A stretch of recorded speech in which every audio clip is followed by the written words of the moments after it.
আমাদের পার্টির সর্বভারতীয় সাধারণ সম্পাদক সীতারাম ইয়েচুরি আপনারা দেখতে পাচ্ছেন এই মিটিং উপস্থিত ছিলেন।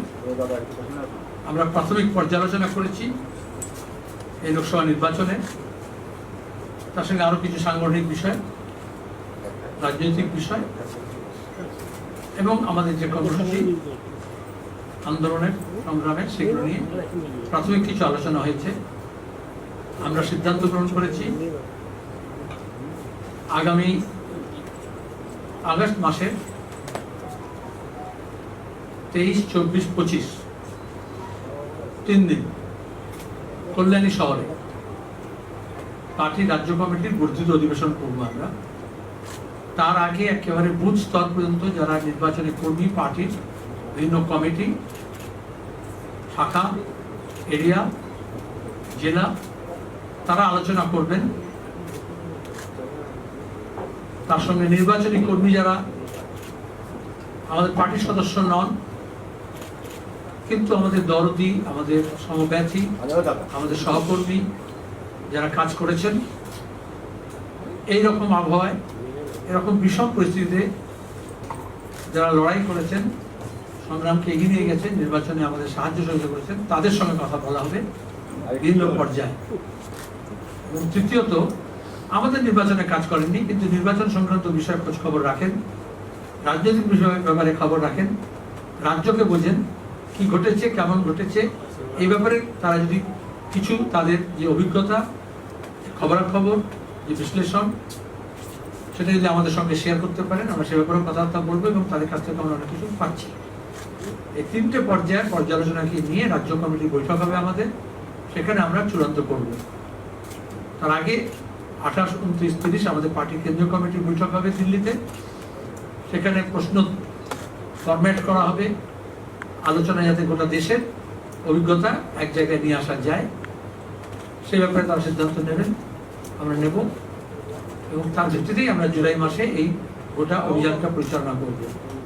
পাশাপাশি এই রাজ্যে এবং দেশে যে সমস্ত ঘটনা ঘটছে, এই বর্তমানে আমাদের চলমান আন্দোলনকে আমরা চালিয়ে নিয়ে যাব, সংগঠনকে আরো দৃঢ় করব এবং যে সমস্ত ইস্যুগুলো উঠে এসছে নির্বাচনের সময় মানুষের, যে বিভিন্ন অংশের, শ্রমজীবী মানুষের, মেহনতি মানুষের, ছাত্র, যুব, শ্রমিক, কৃষক, খেটে খাওয়া মানুষের, গরিব মানুষের, প্রান্তিক মানুষের, তপশিলি জাতি, আদিবাসী, সংখ্যালঘু, ওবিসি, তাদের বিষয়গুলোকে নিয়ে আমরা আন্দোলন সংগ্রামে অবতীর্ণ হব। মাটি কামড়ে লড়াই হবে, সংগ্রাম দ্বারা দৃঢ় করবো, সেই সিদ্ধান্ত নিয়েছি।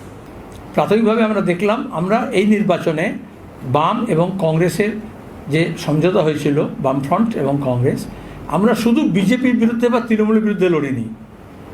কর্পোরেট ফান্ড, ইলেকট্রাল বন্ড, তাছাড়া huge black money, cash, media power, muscle power, যে মেশিনারি, নির্বাচন কমিশন রেফারি হয়, তারা গোলকিপার হয়ে গেল। এটা আমাদের রাজ্যের ক্ষেত্রে দেখলাম এবং দেশের ক্ষেত্রে দেখলাম।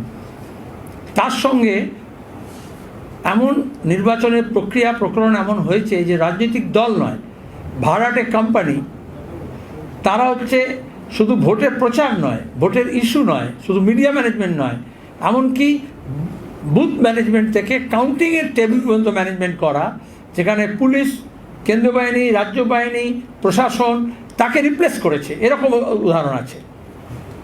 এটা আউটসোর্সিং এমন পর্যায়ে গিয়েছে, শুধু ইভিএম মেনটেন্যান্সের আউটসোর্সিং নয়, গোটা ইলেকশন মেশিনারি।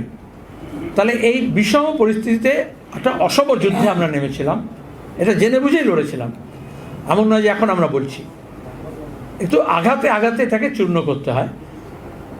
এই অসম প্রতিযোগিতায়ও বাইনারি ভাঙার ক্ষেত্রে আমরা কিছুটা অগ্রসর হয়েছি। যে মিথ গড়ে ওঠে ওটা একদিনে ভাঙে না, ওটাকে $1 মিলিয়ন খরচা করে সেটাকে পুষ্ট করার চেষ্টা হয়েছে। এইবারের ভোটের 3য় পর্যায় থেকে আমরা দেখলাম রামনবমীকে কেন্দ্র করে তারস্বরে বাইনারিকে রিইনফোর্স করার জন্য হিন্দু মুসলমানের দাঙ্গা পর্যন্ত করানো হয়েছে। তারপরে রামকৃষ্ণ মিশন, সেবাশ্রম সংঘ, তাদেরকে টেনে নিয়ে আসা হয়েছে, সাধু সন্ন্যাসীদেরকে রাস্তায় টেনে নিয়ে আসা হয়েছে।